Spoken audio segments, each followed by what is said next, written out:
Hi, this is Frank again with Readphone Studios. Today I'm going to be drawing another one of the characters from Temporal Shards. This time it is going to be a character named Emmy946A. Shortened just to Emmy because that's what she just likes to be called. It's a lot easier than trying to remember her full name all the time to everyone. The first thing I decided to do this time around was make the bow. I figured that'd be easiest. Especially because I'm only going to be using the color scheme for the bow one time. So it's a natural point of visual contrast because of the difference in color between it and a lot of the other visual elements of the piece.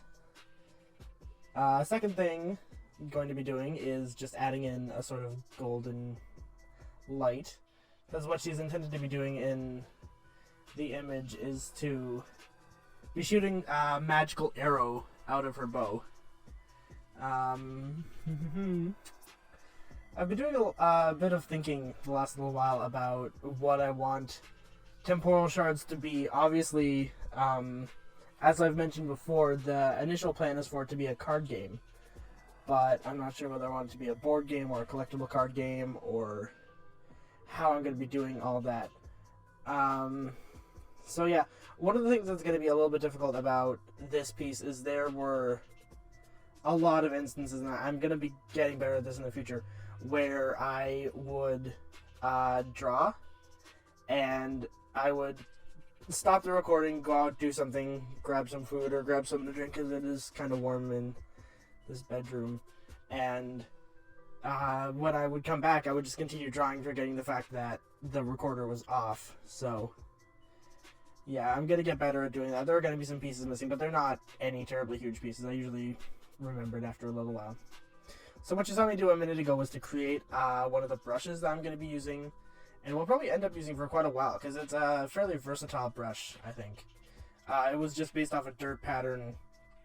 What I did to create it was just take a photo of the ground, take it into my drawing program, Autodesk Sketchbook, and basically just use the magic wand selecting tool and just filling in the color and editing it as needed. And I actually do that. I think I showed the process of doing that once or twice throughout this video, just to make different kinds of trees to sort of line the countryside. Yeah, I don't know. I'm not sure how I feel about the entire process, because I feel like I'm doing things a lot quicker now than I usually would. And it feels good. It feels good to get more art done in a shorter amount of time, but it also feels like almost like I'm cheating to some degree. Like I'm not putting in the full edging of work that I normally would.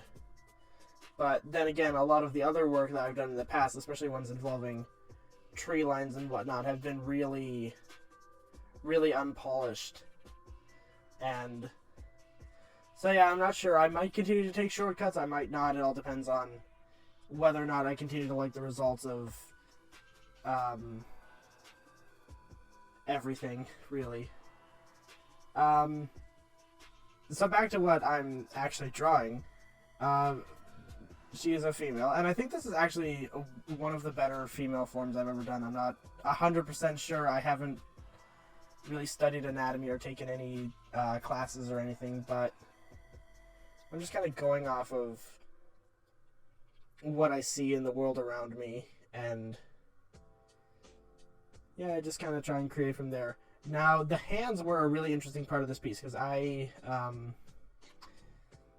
did something that I think is actually kind of weird as far as making hands go. You can see it right now. I'm sort of creating the hand as one solid piece rather than as individual fingers, which I'm sure that's what some people do, but that's not what I usually do. I usually create each finger individually because I find it easier in my head to keep track of it all when it's all in individual pieces.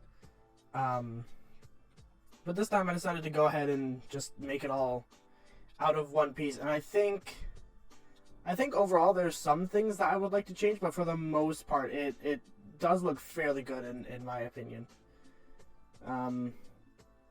As I've said in just about every video so far, you gotta work with what you got, and I think a lot of art is just sort of being happy with what comes out, because it's your vision, right? It's not anybody else's. Nobody else should be able to tell you what you do with it.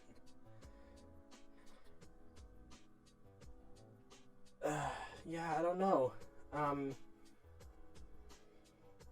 The right hand, incidentally, took me a lot longer to do than the left hand, the one that's holding the bow, did, because there was so much sort of shaping and sculpting that I ended up going in and doing after the fact that I think it produced a really good looking hand. I would love to shorten that process wherever possible.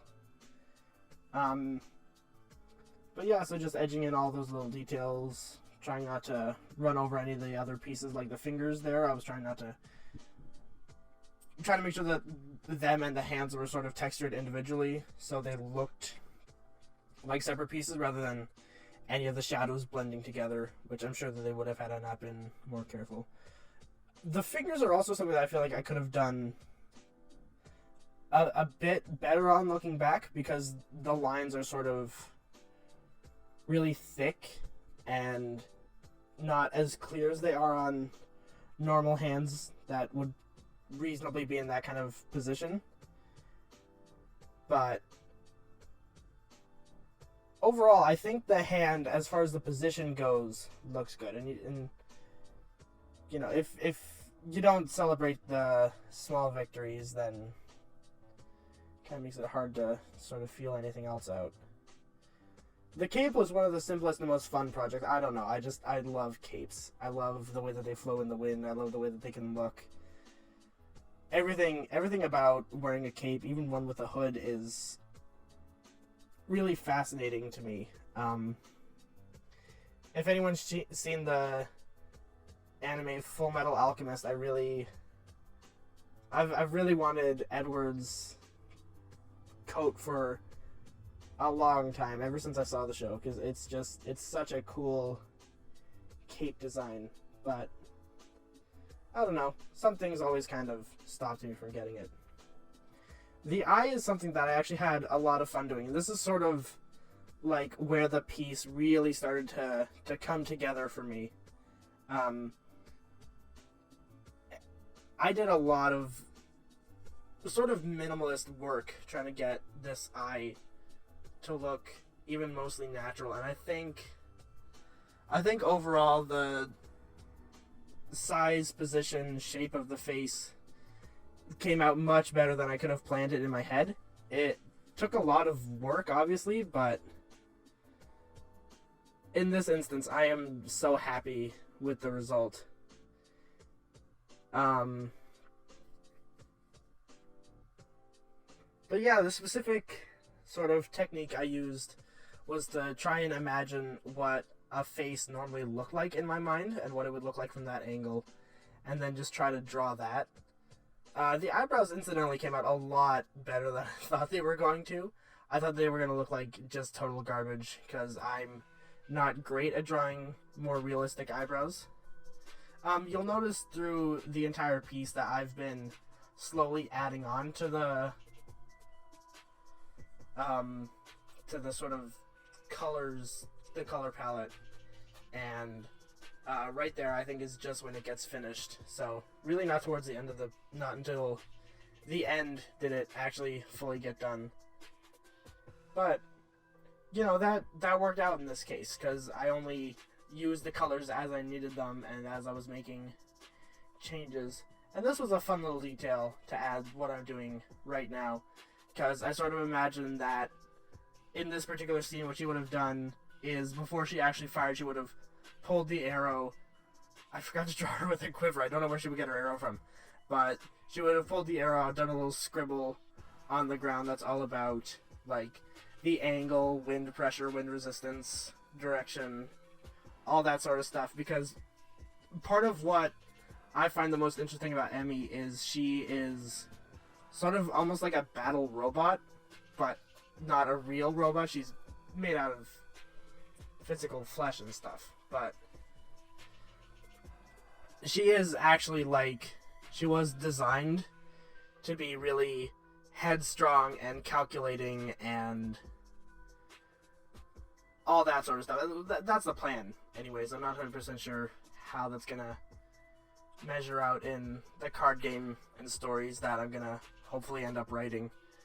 And I've never been very good at detailing pants. I'm not 100% sure why, but for some reason pants just always look under-detailed to me. So what I did this time was I took one of the brushes that I had made previously for, I think, a different project entirely, and I just sort of layered on dirt and, like, almost sort of caked on mud, as if either she hasn't had much time to be changing clothes in and amongst this war that's going on, or she's very recently been through something and hasn't had the time or ability.